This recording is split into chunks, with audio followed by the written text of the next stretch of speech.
Good morning children, welcome to class 10th।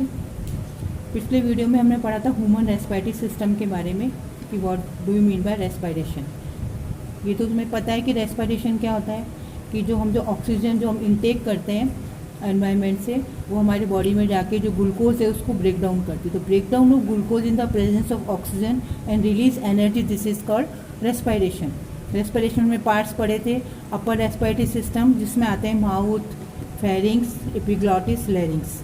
Lower में हमने पढ़े थे trachea and bronchi and bronchiole and lungs. और इसके अलावा जो होती है एक मसल्स भी होती है जिसको कि हम डायफ्राम कहते हैं। डायफ्राम भी इसमें हमारे रेस्पिरेशन में हेल्प करती है। अब हम आज इसमें देखेंगे प्रोसेस ऑफ रेस्पिरेशन। ये तो सारे ऑर्गन है जो कि पार्टिसिपेट करते हैं रेस्पिरेशन में, लेकिन इसमें कैसे रेस्पिरेशन होता है, ऑक्सीजन कैसे इनटेक होती है, कैसे अंदर जाती है, तो ये हम इसमें पढ़ेंगे। तो ये तुम्हें दिख रहा है डायग्राम, ये इसको तुम्हें अपनी कॉपी में भी बनाना है। जितने भी डायग्राम इस सिस्टम के अंदर आ रहे हैं सारे ही इम्पॉर्टेंट है, ऑल डायग्राम आर इम्पॉर्टेंट। और मेनली जो डायग्राम है वो ह्यूमन सिस्टम के अंदर ही है, तो ये सारे तुम्हें ड्रॉ करने हैं नोट्स के साथ भी, और वैसे भी तुम्हें कॉपी में भी इसे अपनी ड्रॉ करने हैं। ओके, तो हमने पढ़ा था नेज़ल कैविटी होती है। नेज़ल कैविटी में आगे दो नॉस्ट्रिल्स होते हैं, यहाँ से हमारी एयर इनटेक होती है।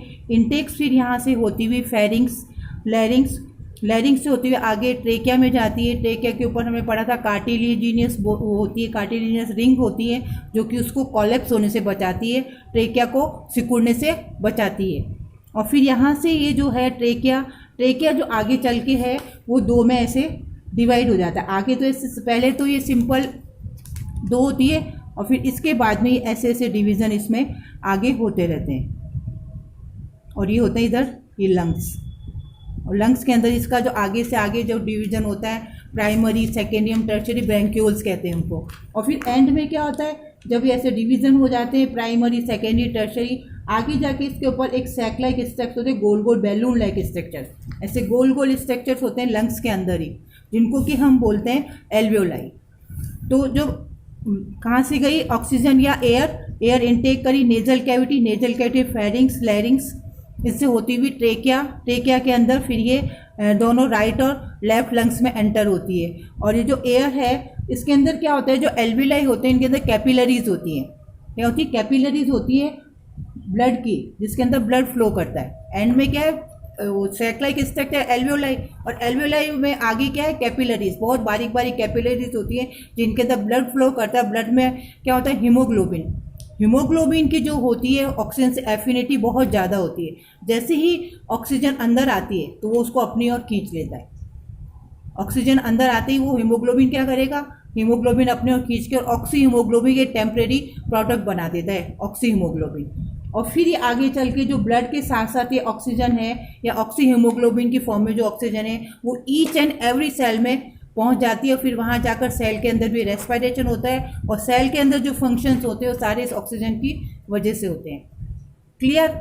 तो सिंपल है, इसमें सारे जो हमने पार्ट्स पढ़े थे, नेजल कैविटी से फेरिंग्स, लैरिंग्स, ट्रेकिया से होती हुई ब्रोंकाई, ब्रोंक्यूल्स, जो भी आगे डिवीजन हो गए प्राइमरी, सेकेंडरी, टर्शियरी, फिर आगे जो बैलून लाइक स्ट्रक्चर है एल्वियोलाई, मेन फंक्शन होता है एल्वियोलाई का। एल्वियोलाई में जब ये ऑक्सीजन एंटर होती है तो उससे जो कैपिलरीज के अंदर जो ब्लड फ्लो कर रहा है जिसमें हीमोग्लोबिन है उससे ऑक्सीजन से एफिनिटी होगी, और वो ऑक्सी हीमोग्लोबिन करके ईच एंड एवरी सेल में ऑक्सीजन को सप्लाई करता है थ्रू ब्लड के साथ साथ में हमारे ऑक्सीजन भी ईच एंड एवरी सेल में पहुंच जाती है, और इस तरह से रेस्पिरेशन होता है और सेल अपना फंक्शन करती है। ऑक्सीजन जो बॉडी में उसकी सेल में पहुंच जाती है। तो इस तरह से जो रेस्पिरेशन होता है, इसलिए हमने इसको नाम दिया एक्सटर्नल रेस्पिरेशन, और दूसरा होता है इंटरनल रेस्पिरेशन।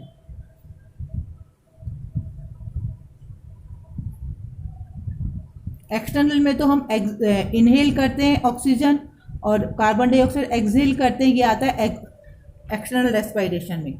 और जब एल्वियोलाई के अंदर थ्रू ब्लड के थ्रू जब oxygen each and every cell में पहुंच जाती है, जब सेल के अंदर होता है उसको हम बोलते हैं इंटरनल रेस्पिरेशन। तो दो तरह से रेस्पिरेशन होता है, एक तो एक्सटर्नल और एक इंटरनल। एक्सटर्नल में क्या होगा, in this respiration the gases exchange between the air filled alveoli and blood flowing in the capillaries occur due to difference between the partial pressure of the gases between them. Internal में in this respiration the exchange of gases between the blood flowing in the capillaries and the tissues occur through diffusion. फिर जो उसके अंदर होगा tissues के अंदर उसको internal respiration, और जो इसमें होगा इनहेल और एक्सहेल करेंगे एल्वियोलाई तक पहुंचेगी उसको हम बोलते हैं एक्सटर्नल रेस्पिरेशन. तो दो तरह से रेस्पिरेशन था, एक्सटर्नल और इंटरनल.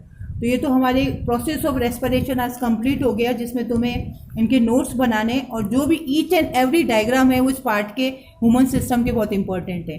तो तुम्हें अपने नोट्स के साथ साथ भी डायग्राम ड्रॉ करने और अपनी जो प्रैक्टिकल फाइल है साइंस की उसमें भी ये डायग्राम बनाने. जहाँ तक मैंने अभी पढ़ा है जैसे एलिमेंट्री कैनाल हो गया, रेस्पिरेशन हो गया, तो जैसे जैसे हम पढ़ते जा रहे हैं वैसे वैसे तुम्हें डायग्राम भी दो तरीके से बनाने, नोट्स में भी बनाने और अपनी फेयर कॉपी में जो प्रैक्टिकल फाइल है उसमें भी ये डायग्राम ड्रॉ करने.